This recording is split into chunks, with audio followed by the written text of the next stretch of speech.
Oke teman-teman, hari ini di tengah-tengah isu perkembangan ilmu pengetahuan dan teknologi, terutama di bidang AI gitu, yang semakin hari semakin menjadi-jadi Pak. Bahkan di China hari ini sudah ada tren perusahaan tanpa manusia.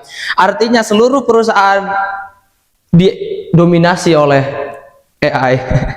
Namun Pak, di satu sisi di belahan dunia yang berbeda, entah itu di negara mana, tapi inisialnya I, itu masih ada orang yang percaya mati karena santet lah, mati karena guna-guna lah, mati karena kiriman lah. Dan apakah ini sebuah masalah? Ya jelas ini bukan hanya sekedar masalah Pak, ini adalah penyakit yang harus segera kita selesaikan.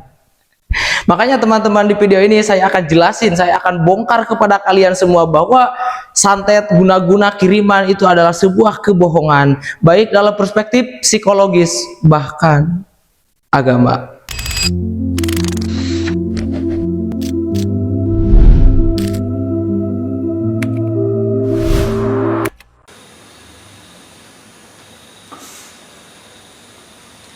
Oke teman-teman, pertama sebelum ke pembahasan kita definisikan dulu apa itu santet. Nah, sederhananya santet adalah kemampuan seseorang untuk mengirimkan penyakit, untuk mengirimkan kesialan, bahkan kematian dari jarak jauh tanpa adanya kontak fisik. Nah, dengan melalui media boneka lah, kuku, darah, rambut, dan lain sebagainya. Dan mereka mengklaim bahwa hal ini disebabkan atau dilakukan oleh perantara jin, roh halus, iblis, atau roh leluhur, dan masih banyak lagi. Tapi masalahnya Pak, kita nggak pernah membuktikannya secara empiris gitu. Kita hanya diwarisi ketakutan, dan ketakutan itu dibungkus dengan istilah kearifan lokal lah, budaya lah, tradisi, dan masih banyak lagi. Nah, bagi saya sendiri, santet adalah alat kontrol sosial masyarakat tanpa literasi medis dan psikologis. Ketika anak muda sakit mental, maka ya disebutlah kena guna-guna lah. Ketika ada seseorang yang sedang lagi naik daun atau kaya raya itu meninggal atau sakit, maka disebutlah terkena santet, kiriman, dan masih banyak lagi.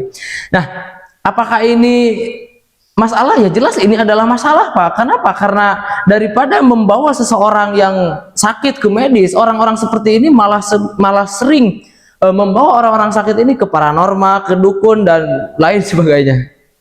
Kemudian Pak, kalau kita berbicara soal santet dalam pendekatan psikologi gitu, nah, maka dalam ilmu psikologi itu ada istilah yang disebut dengan efek Nekobo. Sederhananya gini Pak, ketika kalian diberitahu akan sakit, maka tubuh kalian benar-benar akan merespon itu dan akan benar-benar merasakan sakit tanpa literasi medis yang nyata. Nah, hal ini biasanya terjadi ketika kalian percaya dan meyakini bahwa akan ada sesuatu yang terjadi pada tubuh kalian. Nah, ketika kalian percaya bahwa diri kalian akan disantet, maka secara tidak langsung tubuh kalian akan merasakan yang namanya penyakit psikomatis, yaitu gangguan fisik yang terjadi karena tekanan psikologi yang berlebihan. Nah, seperti demam, tekanan darah yang tinggi, atau bahkan kejang-kejang Pak. Nah, makanya ketika ada seseorang yang dikatakan bahwa dia mati karena santet, sebenarnya bukan mati karena santet Pak, tapi ya dibunuh oleh pikirannya sendiri, dibunuh oleh psikologinya sendiri.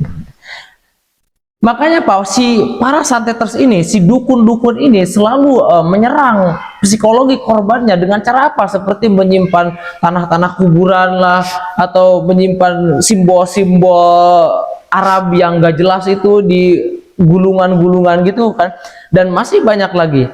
Makanya saya berani katakan kepada kalian bahwa satu-satunya orang yang kebal terhadap santet adalah orang yang gak percaya sama santet sama sekali. Lalu bagaimana dengan Quran Pak? Di Quran kan ada santet?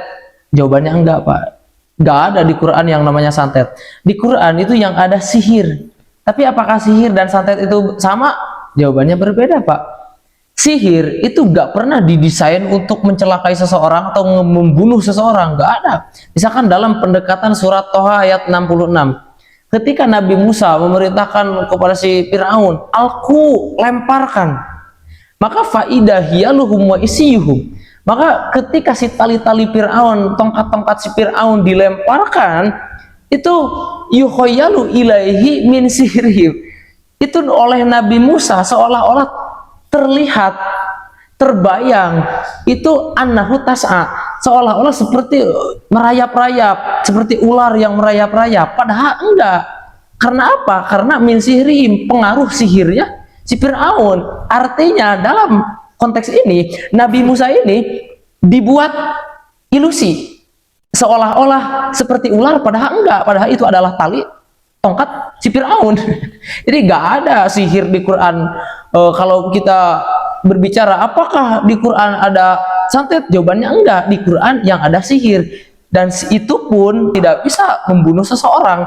Jadi sihir di dalam Al-Quran pun hanya sebatas ilusi, Pak. Lalu bagaimana dengan Nabi Muhammad? Yap, Nabi Muhammad memang pernah disihir oleh Labid bin Asom, tapi kita lihat efeknya gitu. Nah, dan efeknya itu enggak seperti santet yang kita kira, apa Nabi Muhammad enggak kesurupan, Nabi Muhammad enggak muntah paku, muntah darah dan lain sebagainya. Nabi Muhammad itu hanya dibuat halusinasi, Pak. Misalkan kita lihat dalam redaksi kalimatnya dalam Bukhari, itu annahu yaf'alu syai'a wa ma fa'alahu. Nabi Muhammad itu seolah-olah berbuat sesuatu padahal enggak sama sekali. Nah, dalam riwayat lain itu Nabi Muhammad itu mendatangi istri-istrinya padahal belum gitu.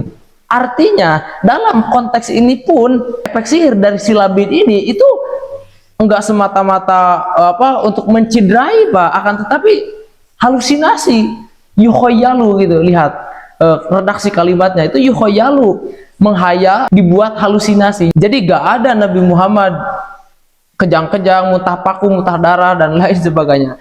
Jadi teman-teman, sekali lagi saya katakan kepada kalian bahwa santet itu gak pernah benar-benar ada, semuanya omong kosong. Dan alhamdulillah Pak, sejak saat ini saya gak pernah benar-benar takut sama yang namanya santet, karena bagi saya santet adalah omong kosong.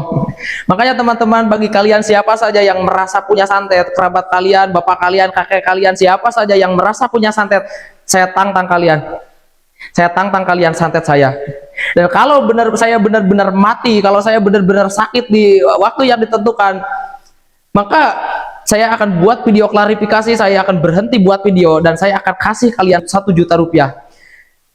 Apakah saya pomo, apakah saya ikut-ikutan pesulap merah lah, Peri Irwandi, saya gak peduli, Pak. Saya hanya ingin benar-benar menegaskan kepada kalian bahwa santet itu gak pernah benar-benar ada, Pak. Semuanya omong kosong. Terima kasih, semoga bermanfaat. Jangan lupa di video selanjutnya.